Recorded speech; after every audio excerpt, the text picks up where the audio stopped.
만화 코난에서는 탐정이라는 직업이 있는데 우리나라에도 존재하나요? 안녕하세요. 지식틀치기입니다. 먼저 답변 드리기 전 이미지 저작권상 화면과 음성이 고르지 않은 점 양해 바랍니다. 영상을 끝까지 시청해주시고 좋아요 한 번씩 눌러주세요. 영상을 만드는 사람에게 큰 힘이 됩니다. 답변 드리겠습니다. 한국에서는 수사권 및 조사권이 없는 사람이 타인의 정보를 조사하거나 수사를 하는 것은 법으로 금지가 되어 있습니다. 다만 흥신소직원의 경우에는 암암리적인 타인의 조사를 하는 경우가 있는데 이는 모두 위법 행위입니다. 하지만 국내에서 1호로 사설탐정이라는 직업을 선언하신 분이 있기는 합니다. 이동영, 36세, 서울수서에서 국제탐정사무소 현판을 내건 국내 최초의 사설탐정 이라고 보도에서 소개를 했더군요. 아래는 그 기사입니다. 한국판 셜록 홈즈라고까지 불리는 옹골찬 사나이다. 시작한 지 약 1년 2개월 흥신소나 신분센터는 간격을 둔 전문직이다. 바람난, 유부남, 유부녀 찾기, 상대의 신변에 위협을 줄 만한 정보 팔기는 거두절미 사형. 주로 외국과 얽힌 경제사범을 다루고 있다. 이를 위해 세계 약 30개 국제탐정회사와 제휴, 국가 간 공도를 통해 문제를 해결하고 있다. 아무 주문이나 맞지 않다 보니 사정 모르는 사람에겐 수시로 타박도 듣는다. 남편 또는 아내의 뒷조사 좀 해달라는 전화는 예나 지금이나 매일같이 쏟아지는 단골 레파토리.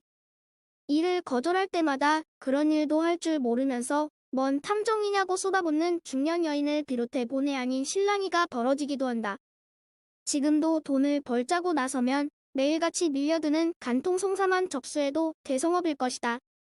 중요한 건 그는 그런 일이 싫다는 것이다. 이름만 바꾼 고급 흥신소가 될 생각은 애초부터 없었다. 원래는 비영리기구를 생각했을 만큼 돈 욕심 없이 시작한 일이지만 지난 첫 해의 대차대조는 다분히 장밋빛이다. 황무지에서 출발해 총 수입 6천만 원. 그중 절반은 외국에서 벌어들인 달러다. 한국인 의뢰사건 5에서 6건, 외국 업체 의뢰 10여 건 정도를 해결한 대가다. 국내의 한 벤처기업과 투자 협상 중이던 외국 기업의 의뢰로 해당 국내 회사의 신용도나 사장의 이력, 평판 등을 수집해주기도 했고 수백만 달러가 걸린 자작극으로 거액의 보험금을 타내려 했던 보험 사기극을 밝혀준 일도 있다. 또 이민이나 취업 수속 중인 한국인이 제출한 관련 서류의 진위 여부를 재확인해달는 외국 이민국 또는 기업의 의뢰도 그가 흔히 받아드는 요청이다. 현재도 자사의 로고가 한국 내에서 무단 사용되고 있다는 한 외국 기업의 의뢰에 따라 현장 물증을 찾는 작업을 진행 중이다. 엄밀히 말하자면 추리소설에 등장하는 탐정이라기보다는 민간 조사관의 개념에 가까운 경제 탐정이다. 갈등이 생길 때도 많습니다. 이번 일만 해도 어쨌든 무단 도용된 로고가 발견될 경우 결과적으로는 우리 기업이 타격을 받게 될 텐데 마음이 가벼울 수가 있나요? 하지만 국적을 떠나서 해서는 안 될 일을 불법으로 저질렀다면 그 책임은 마땅히 져야죠. 그게 마땅한 경제 질서고요. 간단한 문제는 열흘 만에 조사, 번역까지 마치기도 하지만 까다로운 사건은 현장을 샅샅이 뒤지느라 2달 가까이 시간이 걸리기도 합니다. 탐정이라곤 하지만 사람들이 생각하는 것처럼 그다지 위험한 건 없어요. 법적인 허용 범위 안에서만 조사를 벌이는 데다 아무리 큰 돈을 준다고 해도 상대에게 인권이나 신변에 위협이 될 만한 일은 거절하거든요. 경찰대 출신의 못말리는 엘리트 탐정이 되기 전 그는 경찰이었다. 1986년 고향인 부산에서 상경, 서울대 정외과와 갓 설립된 경찰대를 겨울질한 뒤 결국 경찰대를 선택. 무엇보다 제복을 입고 싶었다. 특히나 헌병 출신 아버지의 영향으로 품었던 군인의 꿈도 신실한 4대째 가톨릭 신자로서 신부가 되고 싶었던 봉사의 꿈도 경찰이 되면 한 번에 이룰 것 같았다. 주위에선 만류하고 나섰지만 개의치 않았다. 고등학교 때까지 거의 매년 반장을 맡았던 모범생. 그러나 남들이 가지 않는 길, 나라면 그렇게는 안 하겠다는 길이면 오히려 더 기꺼이 찾아다니는 외고수 기질이 본격적으로 발동하기 시작했다.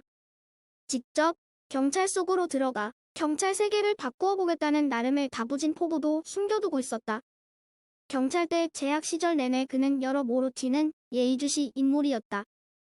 3학년 때는 국내 최초의 모의 인터폴 총회를 기획, 개최해 이듬해 세종문화회관에서 국회의원들까지 참석시킨 대대적 행사로 판을 벌이는가 하면 엄숙주의 일관의 전통도 아랑곳 없이 경찰대 최초의 보컬 그룹을 결성해 학내를 뒤흔든 못 말리는 세컨드 기타맨. 학내 시위 땐 시위대로 참가해 혈기를 불태우다가 예비경찰 신분으로 오히려 수갑을 차고 조사를 받는 신세도 대보았다. 졸업 후 경찰관으로 재직하던 중에도 윗분들의 눈총도 아랑곳 없이 이따금 태연히 귀걸이를 하고 나타났던 별종 이씨. 일선에선 보안, 방범, 정보, 형사계장으로 10여 년간 현장을 뛰는 한편 국비 지원으로 유학하며 전문 교육을 받은 인텔리 경찰이기도 하다. 고려대 국제대학원을 비롯해 칠레 고급경찰학교 최고지휘관 과정, 미 미시간 주립대 개건연구원, 유엔대학 세계지도자과정 등 자신의 돈 한 푼 없이 2억 5천만 원의 국비로 공부했다고 해서 자칭 2억 5천만 원의 사나이. 경찰복을 벗은 지금까지도 시시때때로 그 보답을 고민할 만큼 이 씨에겐 감사한 부분이다. 영어, 스페인어, 불어 등 3개 국어를 구사하는 그는 한때 미국 도틸러스 연구소 동북아 담당 리포터로 칠레, 파라과이 대통령 방한 때 경호 통역으로도 활약한 바 있다. 도움이 되셨나요? 지금까지 지식들찍이었습니다. 다음 영상은 더욱 호기심 많은 질문들로 데이트될 예정입니다. 구독하시면 일상생활에서 가끔 궁금한 질문들이 함께할 것입니다. 지식과 상식 얻어가세요. 감사합니다.